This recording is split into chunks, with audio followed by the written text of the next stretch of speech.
warahmatullahi wabarakatuh. Innal hamdalillah nahmaduhu wa nasta'inuhu wa nastahdihi wa natubu ilaihi wa na'udzu billahi min syururi anfusina wa sayyiati a'malina may yahdihillahu fahuwal muhtadi wa may yudlil falan tajid lahu mursyida. Asyhadu an la ilaha illallah wahdahu la syarikalah wa asyhadu anna Muhammadan abduhu wa rasuluhu la nabiyya wa la rasula ba'dah. Allahumma shalli ala Muhammadin wa ala Muhammad kama shallaita ala Ibrahim wa ala ali Ibrahim innaka Hamidum Majid. Raditu billahi rabba wa bil islami dinna wa Muhammadin nabiyya rasula. Asbahna ala fitrat islami wa kalimatil ikhlas wa ala dini nabiyina Muhammadin sallallahu alaihi wasallam wa ala millati abina Ibrahim hanifan muslima wa ma kana minal musyrikin. Allahumma inna nas'aluka ilman nafi'a wa rizqan thayyiba wa amalan mutaqabbala. Allahumma taqabbal minna innaka antas samiul alim wa tub 'alaina innaka antat tawwabur rahim. Wa ba'du. Para jamaah Bapak Ibu yang dirahmati Allah Subhanahu wa taala, sambil menunggu waktu syuruk tiba, kita istifadah, kita mencoba untuk memanfaatkan waktu ini untuk kita sama-sama merenungi, mentadabburi sisa-sisa usia kita untuk menambah bekal kita sebagai bekal yang sangat penting untuk berjumpa dengan Allah Subhanahu wa taala. Jemaah sekalian, kebutuhan seorang mukmin di usia rumah tangga yang makin menua agak berbeda dengan mereka yang di usia masih belia, bulan madu, di usia 5 tahun sampai 10 tahun pertama. Kalau saya lihat wajah-wajah bapak-bapak di sini banyak yang sudah usia pernikahannya di atas 10 tahun ke atas. Sebagai sebuah gambaran, usia pernikahan di bawah 10 tahun itu kebutuhannya berbeda dengan mereka yang usianya sudah di atas 10 tahun. Di 10 tahun pertama, kebutuhan pesona fisik lebih dominan. Ya. Jadi ini rahasia kita laki-laki nih Pak. Ya, rahasia tapi kita buka bareng-bareng ya. Bahwa kalau ada laki-laki ingin menikahi wanita, betapa tepatnya ketika Allah mengatakan fankihu ma tobalakum minan nisa. Nikahi perempuan yang kamu senengin. Jadi motif menikahi wanita itu nomor 1 adalah seneng dulu, suka. Motif nolong, motif ini, motif itu tambahan gitu ya. Jadi Allah sudah mengetahui nomor 1 adalah suka. Mbok dia itu pinter, mbok dia itu kaya, mbok dia itu solehah banget, hafidhah, nek nggak suka ya enggak, begitu. Bahkan dalam bahasa ekstrim kita katakan kita itu nggak butuh dengan istri yang cantik, yang kaya, yang pinter, bahkan yang solehah. Nah, terus yang dibutuhin yang kayak apa? Yang dibutuhkan tuh yang cocok, gitu ya. Sebab kalau nggak cocok, mbok dia seperti apapun, maka kita tidak akan pernah merasakan apa itu kebahagiaan. Maka Allah mengatakan fankihu ma tobalakum, nikahi yang kamu sukai. Nah, problemnya rasa suka di awal kita mau berumah tangga itu didominasi oleh hal-hal yang sifatnya pesona fisik, penampakan lahir ya. Jadi mungkin ada yang kaget di malam pertama. Ini bagi yang nggak pacaran ya. Bagi yang prosesnya bismillah, saya datang untuk khidbah, bismillah, kita ta'aruf dulu. Itu banyak yang terkejut. Misalnya ya, dia ketika menyaksikan suaminya kok beda ya sama yang di film-film gitu ya. Kaget itu ya, suaminya juga bilang kok beda sama yang di majalah-majalah begitu kan. Nah, kalau 10 tahun pertama godaan yang sifatnya pesona fisik itu bisa kita lewati dengan kesabaran, ikhlas, menerima ini takdir, sabar bahwa ini adalah ketetapan yang harus dijalani, bahwa niat kita beribadah ini adalah ujiannya, bukan berarti kemudian 10 tahun berikutnya kita selesai ya, atau di atas 10 tahun berumah tangga kita rampung. Kenapa? Karena berikutnya ujiannya lebih kepada pesona jiwa. Pesona fisik itu penampakan lahir, warna kulit, tinggi badan, bentuk wajah, dan hal-hal yang sifatnya itu daya tarik dohiriyah. Sementara pesona jiwa berbicara tentang tanggung jawab, pengorbanan, kesetiaan, apalagi rasa ingin melindungi, menyayangi, menyantuni, memberikan yang terbaik, ya, menginginkan dia bahagia, menjaga air matanya tidak tumpah, membuat senyumnya tetap merekah. Ini adalah pesona jiwa. Kalau pesona fisik modalnya itu skincare, gitu ya, olahraga, makanan yang sehat, maka pesona jiwa itu modalnya adalah ilmu, amal soleh, menyelami perasaan wanita dan sebagainya. Jamaah sekalian, ya, kok Ustadz sekarang nggak tema akhir zaman lagi tuh? Oke lah, ya. Saya merasa bukan berarti tema akhir zaman tidak penting, begitu ya. Cuman dalam 5 tahun terakhir klien saya ini makin banyak, dan makin kesini bukan pasangan muda saja yang kemudian datang curhat. Pasangan-pasangan sudah 25 tahun, 30 tahun pun pada komplain, begitu. Dalam arti butuh ada sesuatu yang merasa perlu diperbaiki, begitu ya. Sebab begini Pak ya, mengelola rumah tangga ini buat saya lebih rumit, lebih kompleks daripada mengelola perusahaan. Ya, mengelola perusahaan, mengelola lembaga pendidikan itu manajemennya manajemen profesional. Kalau ditanya profesional itu gimana sih? Ya sederhananya manajemen profesional itu cari karyawan yang bisa kerja. Ada karyawan melanggar kasih peringatan. Peringatan 1 nggak mempan kasih SP2. SP2 nggak mempan SP3 dikeluarin. Ya, cari pelanggan yang berpeluang, supplier yang barangnya bagus, barangnya jelek kembalikan, pelanggar ngutang jangan kasih barang, ya. Karyawannya sudah tua pensiunkan, cari yang masih muda, itu profesional, kira-kira gitu ya. Ya, karyawannya ngeyel pecat, begitu ya, itu profesional. Dalam rumah tangga bisa nggak Pak profesional diterapkan?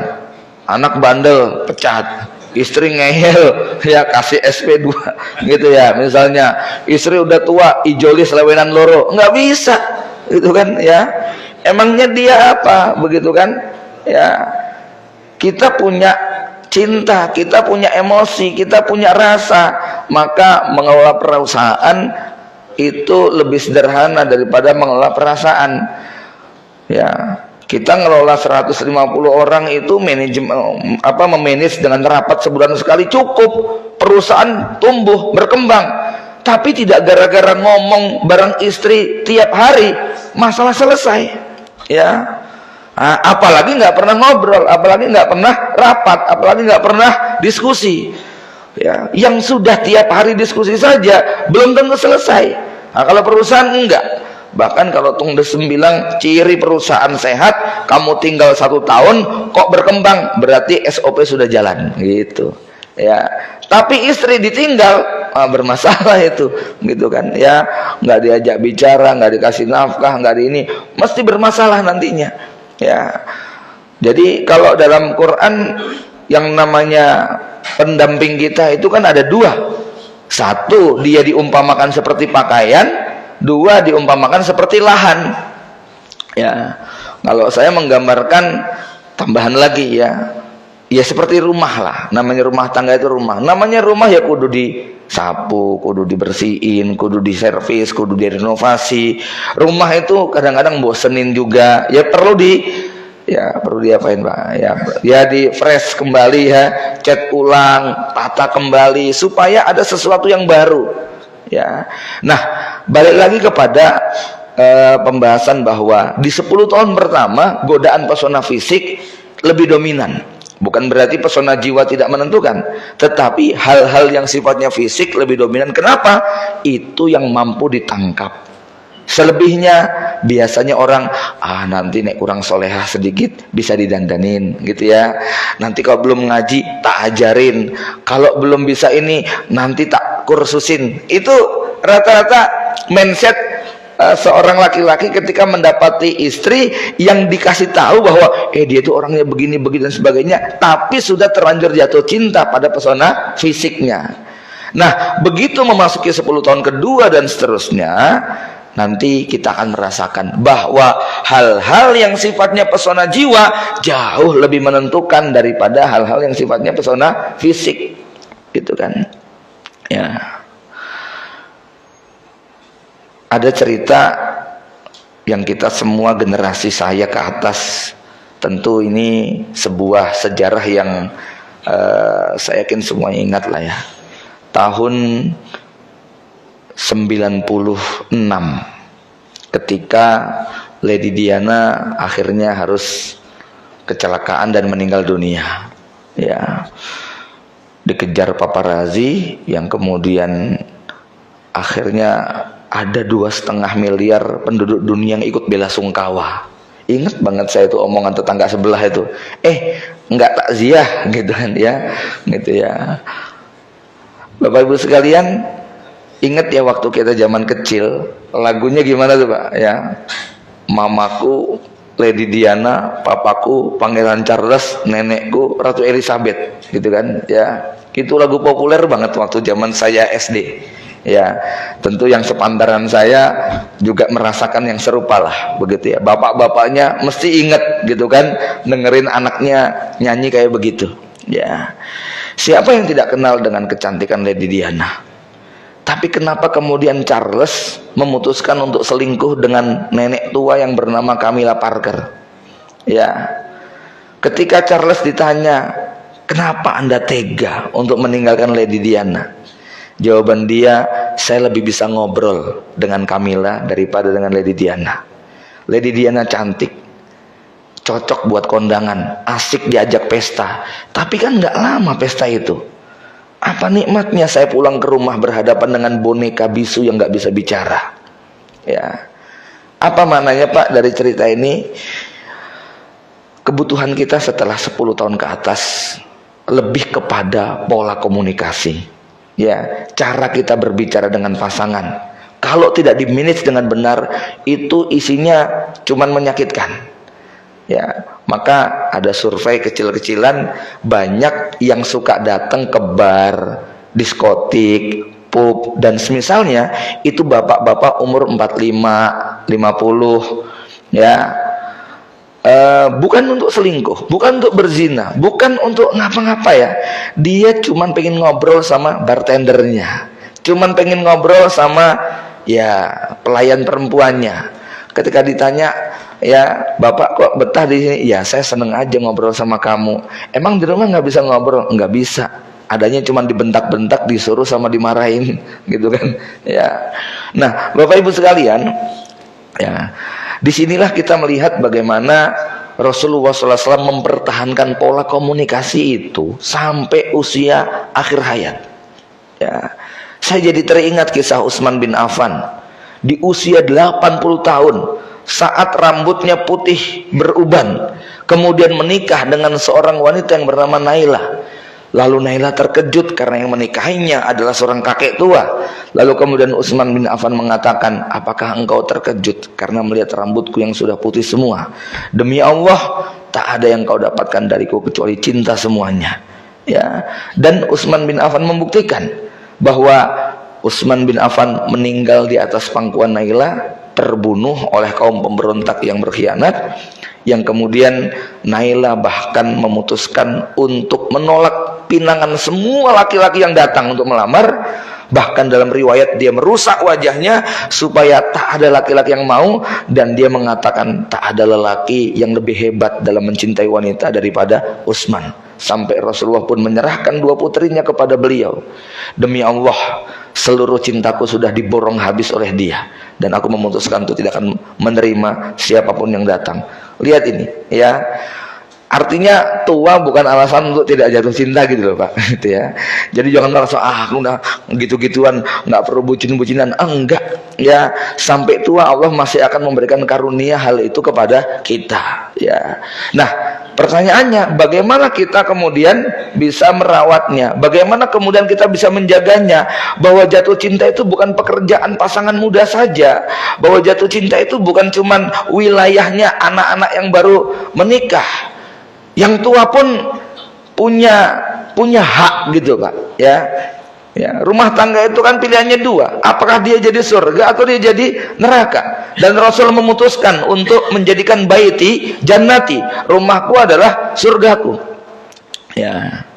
Nah, ini dalam bicara tentang pesona jiwa, yang perlu dilatih itu adalah bagaimana kita memiliki ilmu. Ya, bagaimana kemudian ilmu yang kita miliki sangat berpengaruh kepada kualitas bicara kita, bagaimana mimik wajah kita, raut wajah kita saat berbicara, ya.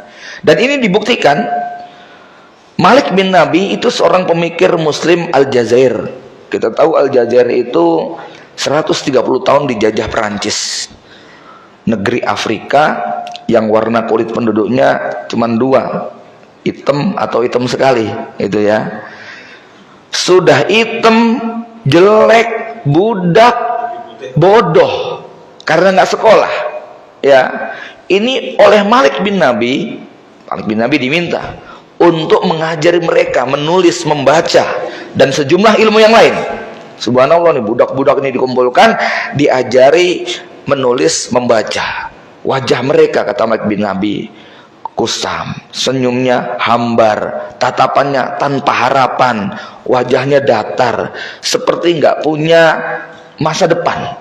Tapi kemudian mereka diajari membaca, menulis terus, dan dari hari pertama sampai mereka kemudian akhirnya lancar, suka menjelajah semua pengetahuan, wajahnya difoto dari hari ke hari, 1, 2, terus dan seterusnya.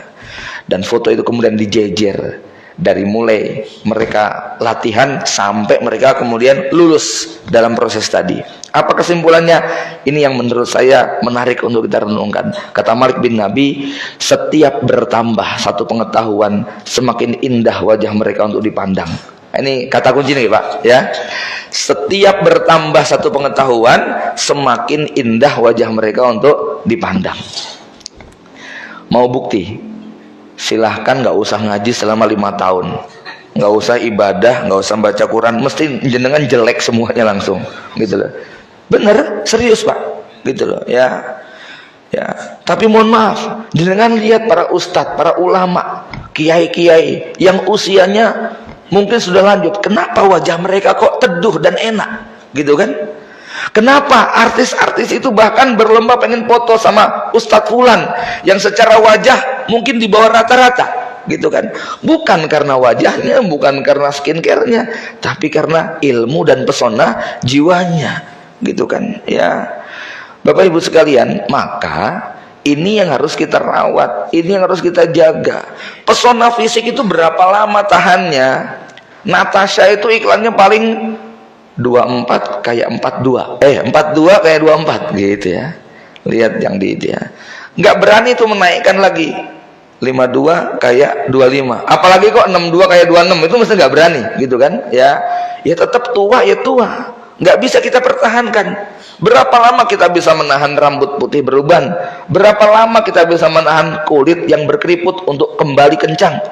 Tetapi pesona fisik, pesona jiwa makin dirawat, makin dijaga, makin kinclong, makin glowing, gitu ya.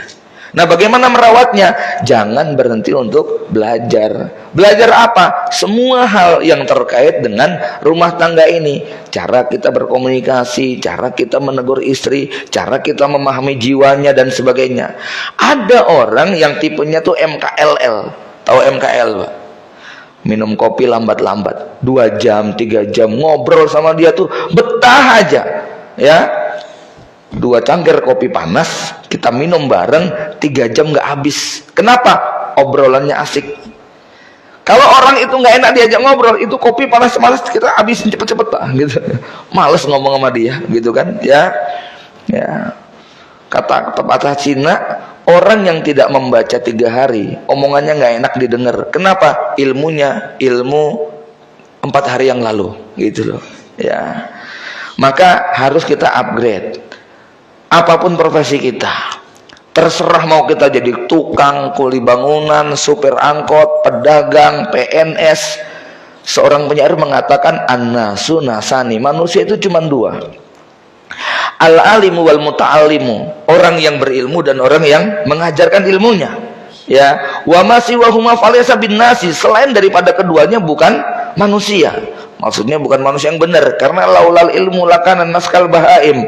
Kalau bukan karena ilmu, manusia itu akan nasibnya kayak binatang ternak. Ya, mau profesi apapun, kalau kita punya ilmu kita ajarkan, nggak punya ilmu kita belajar. Jadi tiap hari aktivitasnya, kalau nggak belajar ngajar. Bukan itu full ya, tetapi harus ada waktu yang kita luangkan untuk senantiasa belajar. Dan belajar yang paling rumit itu termasuknya adalah belajar memahami pasangan. Ini 30 tahun berumah tangga selesai nggak kira-kira Pak? Nggak rampung Pak. John Gray itu bilang, ya kan perempuan dengan laki seperti yang satu dari Mars, yang satu dari Venus. Ya, 2 makhluk luar angkasa ketemu di planet bumi, tiba-tiba muncul rasa suka, naik ke rasa cinta, lalu memutuskan untuk menikah dan berumah tangga, tinggal di rumah yang sama, padahal mereka punya latar belakang yang berbeda. Bagaimana mengelola perbedaan yang begitu banyak sampai disebutkan ada lebih dari 6.000 perbedaan antara laki-laki dan perempuan? Ya, ini bukan pekerjaan gampang. Ya, maka secara simpel begini, ada anekdot ataupun entah ini nyata atau hanya ilustrasi bahwa di Afrika itu, ya, kalau ada 2 orang laki-laki yang lama tak berjumpa, cara mengekspresikan rindu dan kangen mereka itu nggak sama dengan kita Pak. Ya, kalau kita kan jabat tangan, rangkulan. Nah, kalau orang Afrika itu ngeludah ke kiri sama ngeludah ke kanan. Ya, tentu Anda akan kaget kan kalau ketemu sama mereka, rasa kangennya diekspresikan dengan ngeludah ke kiri dan ke kanan. Cuy, begitu kan? Ya, kira-kira kalau antum digituin rasanya gimana? Ya, kurang ajar nih gitu kan ya. Ludah tetap ludah, bentuknya tidak berubah. Yang berubah adalah nama filenya di kepala kita. Di kepala kita itu penghinaan, pelecehan, penistaan. Di kepala dia kasih sayang, keakraban, rasa cinta. Ya, lah begitulah kira-kira gambaran daripada laki-laki dan perempuan. Bentuk perilakunya sama, nama file di kepalanya beda. Ya, kalau kemudian ini nggak kita pelajari, berantem adanya seperti kita berantem waktu dia ngeludah macam itu.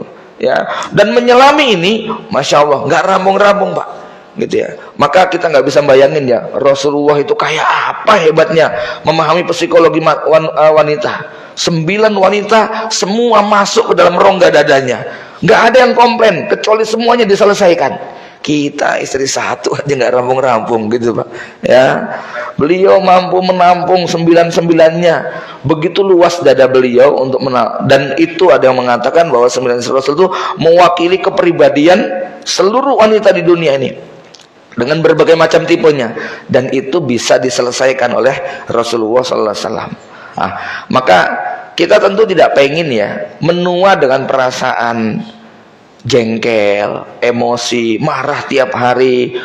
Adanya cuman ya sudahlah ben koyo apa namanya gitu ya, koyo hilang dewe begitu ya.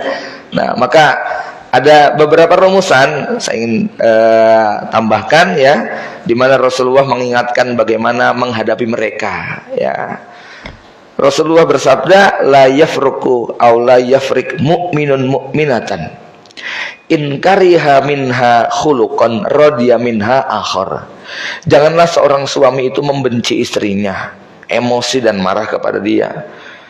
Kalau dia tidak menyukai satu perilakunya, maka dia pasti akan ridho dengan perilaku yang lain. Ini rumus yang buat saya sangat dahsyat sekali. Ini dasar penting bagaimana seorang suami memandang istri. Karena ketika ada klien kami yang secara jenjang pendidikan itu dia sangat masya Allah begitu kan, tapi saya lihat usia psikologisnya di bawah usia biologisnya.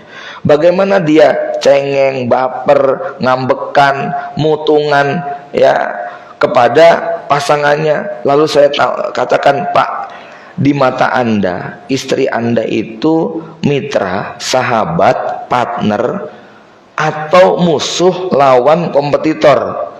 Ya, maaf.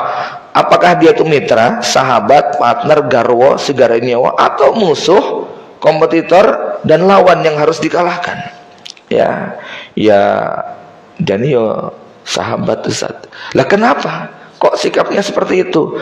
Kalau seorang itu memandang suaminya itu adalah sahabatnya, mitranya, kekasihnya, pacarnya, ya, garwonya, maka sekecil apapun kebaikan dia akan dieksplor, sebesar apapun kekurangannya akan ditutupi.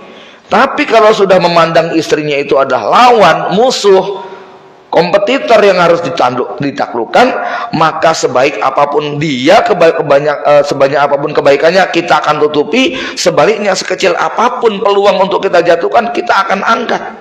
Gitu ya. Lah habis dia gini. Nah, ini hadis tadi coba diperhatikan. Ya, janganlah seorang mukmin, janganlah seorang suami itu membenci istrinya. Kalau dia tidak suka pada satu perilaku, dia akan ridho dengan yang lainnya. Ini tafsirnya menarik, Pak. Kalau yang pertama, ini sering banyak diangkat oleh para ustadz, ya. Kalau nggak suka dengan penampilan fisiknya, ya kurang cantik, coba lihat akhlaknya. Ternyata sangat luar biasa, pengabdian, pengorbanan, kesetiaan. Enggak, tat, ini udah jelek, ya, cerewet, menjengkelin. Coba lihat, ya, masya Allah, ternyata anak-anak yang lahir dari rahimnya soleh-solehah semuanya, berbakti dan taat kepada orang tuanya. Enggak, tat, ini udah jelek, menjengkelin, anaknya bandel gitu kan, ya, masya Allah, ternyata masakannya itu loh, ya, ngangenin gitu kan, ya. Pokoknya cari gitu ya, bikin nyenengin suaminya. Wah, apalagi masakannya tatat gitu kan, ya. Kalau enggak keasinan, kekecutan begitu kan, ya.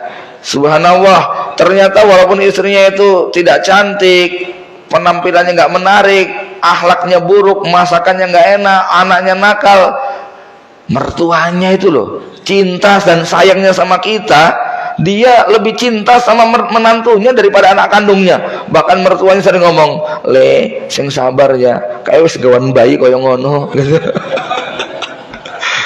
Ya Allah, ya. Terus pokoknya cari yang enak-enaknya, Pak, gitu ya. Jenengan zoom sebanyak-banyaknya segala peluang yang membuat kita jadi ridho kepada dia, gitu. Nah, ini tafsir yang pertama, ya. Tafsir yang kedua, ini yang jarang diangkat, ya. Tidak ada situasi psikologi manusia yang 24 jam stabil, ya, sepanjang hari, sepanjang bulan, sepanjang tahun kok bahagia terus. Nggak ada. Bahagia, kecewa, gembira, sedih, berani, takut, ya, tenang, gelisah. Itu naik turun.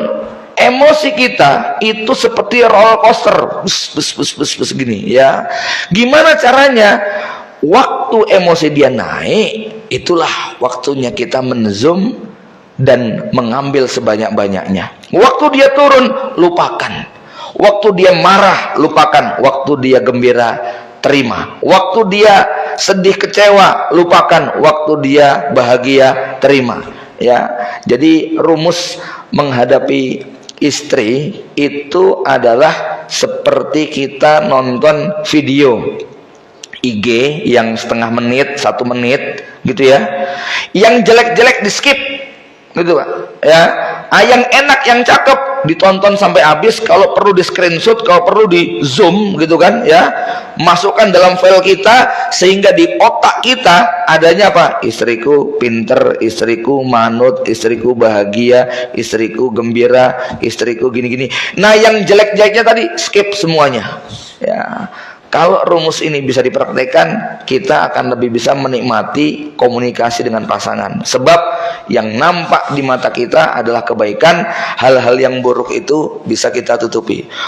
Tapi kayaknya dia tuh emosinya gini terus, jengkelin, nyebelin, marah, ngamuk, ngomel tiap hari bawanya gitu terus, ya. Statis ya, pokoknya nggak ada enaknya begitu ya. Oke. Kalau gitu ini jurus terakhir. Ini jurus terakhir nggak mempan juga ya. Sudahlah, terserah, bubar lah, begitu kan ya. Pak, saya bilang, kalau Anda diuji dengan anak berkebutuhan khusus, 10 tahun masih gagap bicara, 10 tahun masih ngesot jalannya, apa sikap Anda sebagai seorang bapak yang diberi amanah berupa anak berkebutuhan khusus? Apakah Anda akan ngomel tiap hari dan marah-marah, ya, lalu mengatakan dasar anak nggak jelas 10 tahun begitu? Atau Anda berpikir untuk mencari terapis, guru spesial untuk mengajari dia supaya bisa menambah kosakatanya walaupun sekedar abi umi, ya?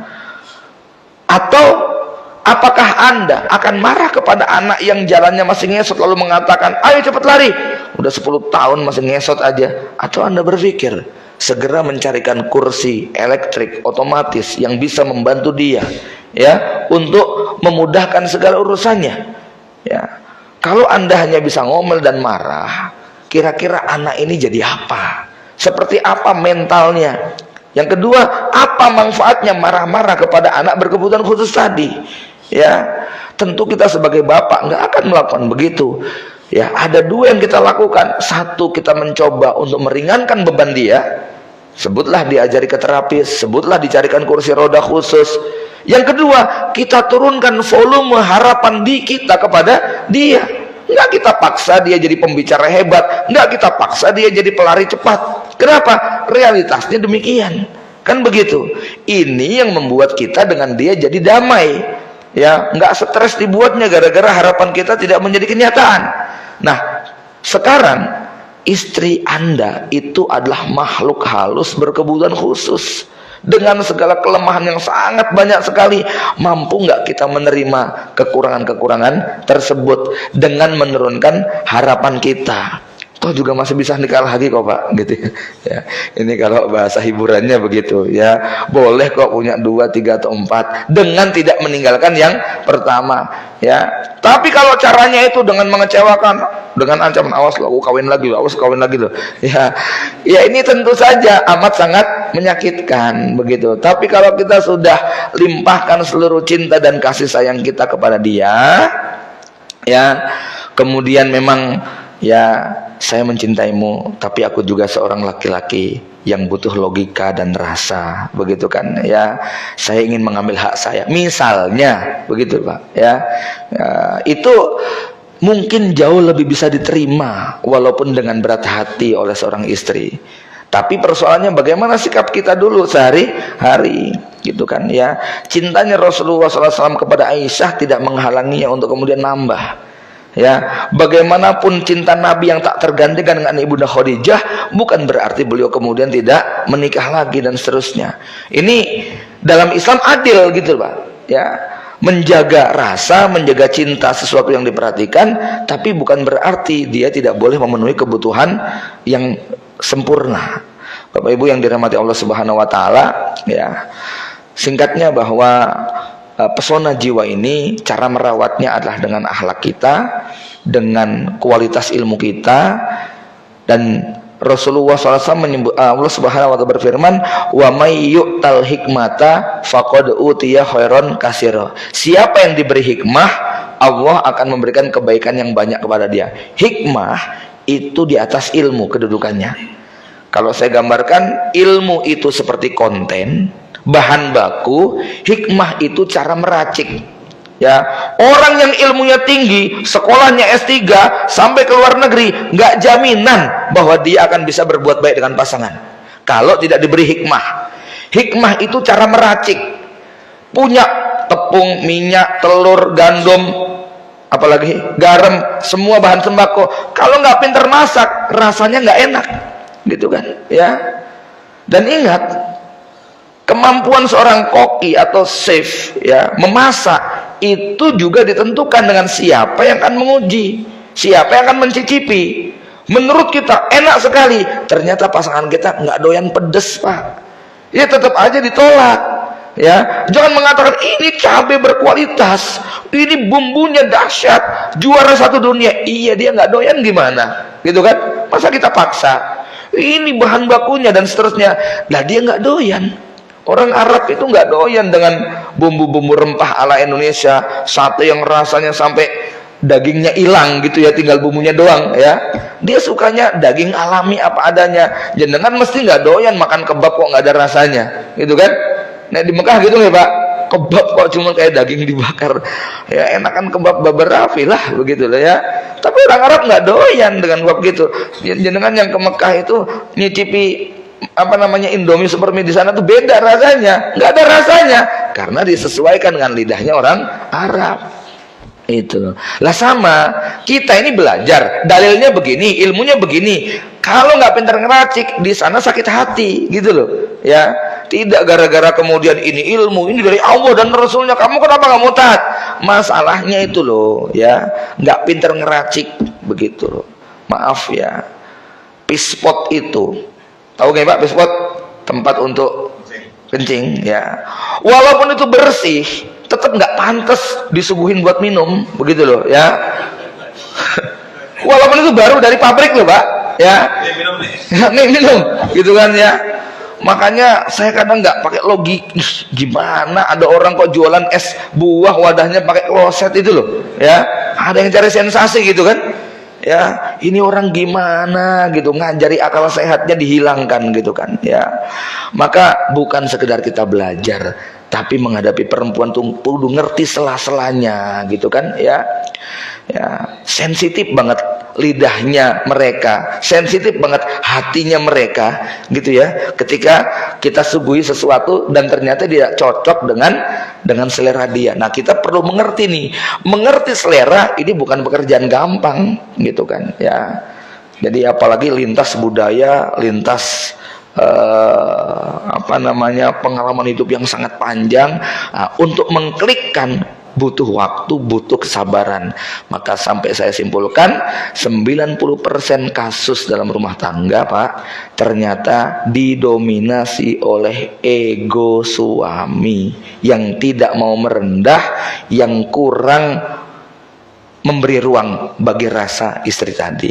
Nah, mudah-mudahan Allah mudahkan hati kita, Allah lembutkan hati kita, sehingga kita menua bersama pasangan kita tetap dengan rasa cinta dan bahagia. Wallahu a'lam bishawab. Mudah-mudahan bermanfaat. Aku lu qauli hadza wa astaghfirullahaladzim. Assalamualaikum warahmatullahi wabarakatuh.